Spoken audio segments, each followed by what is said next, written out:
मोहब्बत में हमके मोहब्बत में हमके फसवलू ये रानी प्यार के कहलू बर्बाद जवानी।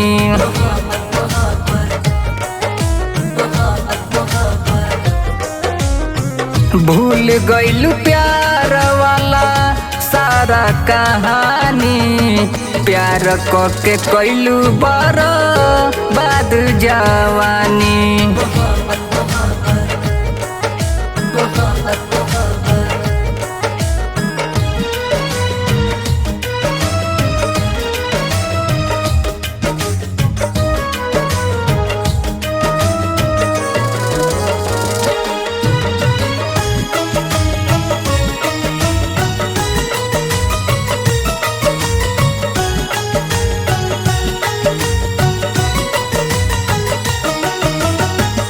ही तो चांद हमारा खाती रहलू अरमान हो तोहरा खाती पगलाई दे दी अब जान हो।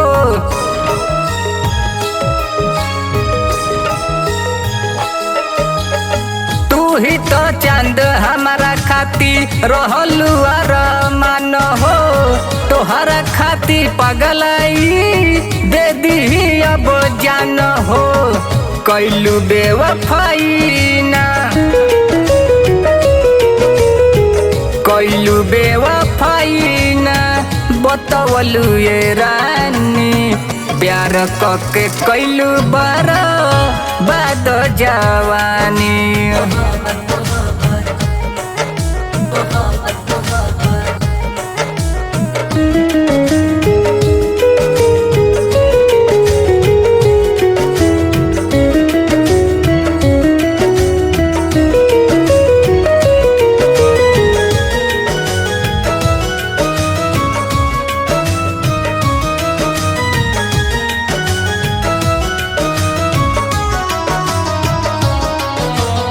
मरलू तू दिल पे छुरी कोई देलू घात हो हरेंदर अवधेश के मनलू ना बात हो।